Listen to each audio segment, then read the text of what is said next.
today?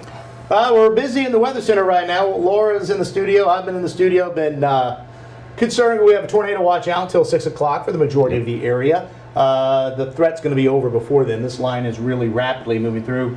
We're seeing some very gusty winds. We've had lots of tree damage with this line that's moved through. A large tree is blocking Lexington right now. You may have seen in Cape Girardeau. Yep. That's a major road that could cause some traffic problems. Yes, large tree fell over my road, not as heavily traveled, but and then there's a tree down on Silver Spring, and getting lots of reports of some sporadic power outages out west. But the good news is this is moving very, very rapidly, and by 4:30, 5 o'clock, it should be moving out of most of the heartland. But you can see along the line, for the most part, we have a severe thunderstorm warning from Mount Vernon all the way down towards Fulton and Hickman counties. I'm going to zoom into a couple of areas real quick so we can kind of show you what's going on with this system. Again, across our northern counties, as you can see here. This is one of the stronger storms. It's just to the north of Mount Vernon. Very heavy rainfall. We have not seen a lot of lightning with this activity. There have been some lightning strikes, but we really weren't expecting a lot of lightning. If you remember, yesterday I mentioned we could see some gusty winds. That was about all we were expecting, and we weren't expecting any hail because there was no mid-level cold air. Yeah. And for the most part, that's been the case. So we haven't seen that cold air aloft that would allow hail growth. But boy, have we seen some strong gusty winds. We had 60-mile-per-hour wind gusts at the airport in Cape Girardeau, 61-mile-per-hour wind gust in Carbondale. Other areas, many areas over 50 today. So, and I'll show you that here in just a second. Let's follow this line down to the south a little bit, where it's a little weaker. You notice the lack of bright reds near Marion. And so that's definitely some good news. It's kind of weakening in this general area, but it picks back up.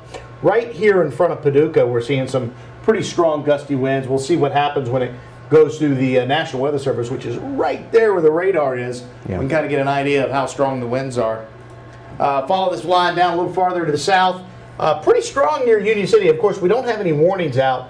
Memphis hadn't put any warnings out for their counties yet. But Paducah's just gone ahead and just blanketed this line because of all the damage we've seen along it. There's been so much in the way of tree damage.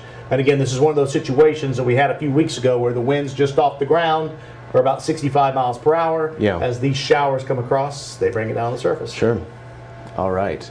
And I imagine, you know, we've seen those quite a bit today of that wind, that rain, you know, so the rate of this, is it unusual how fast this is traveling given the conditions? What's that? No, we see stuff like this all the time. This is a typical fast-moving squall line, basically, that produces a lot of wind. I mean, thankfully, we don't see it every day, but we usually see one or two of these each spring. Now, follow this line down. You can see it's much weaker, and I want to show the folks in the Boot Heel that has already passed. Yeah. So things should begin to improve in the Boot Heel and across most of southeast Missouri.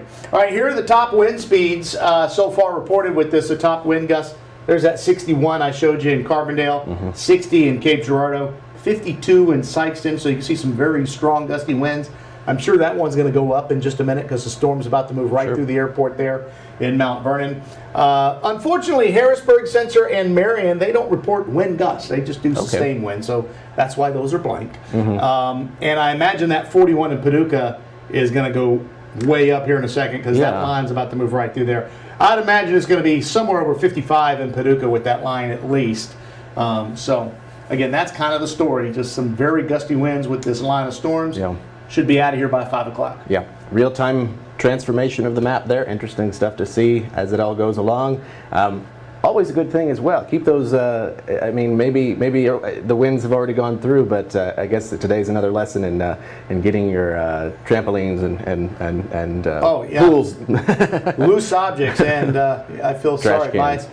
My neighbor, their trampoline, unfortunately, not only is it ruined, but it took out their mailbox too. Oh my gosh! As the winds picked it up, and I mean that thing was wow. Yeah. And they're going to come home. They're going to see they've also lost a tree. So I feel for them. So yeah, for sure. Some folks have got a lot of you know, when you think about it, a few trees down here or there, no big deal. It's a big deal when it's your tree. Well, it's a big deal when it happens to you. So this is true. So I know a lot of you are dealing with that, and just let you know that this is going to improve as we head throughout the evening hours. All right. Grant, thank you so much. Appreciate your time, and appreciate you all tuning in, staying safe today, and being prepared here. First Alert.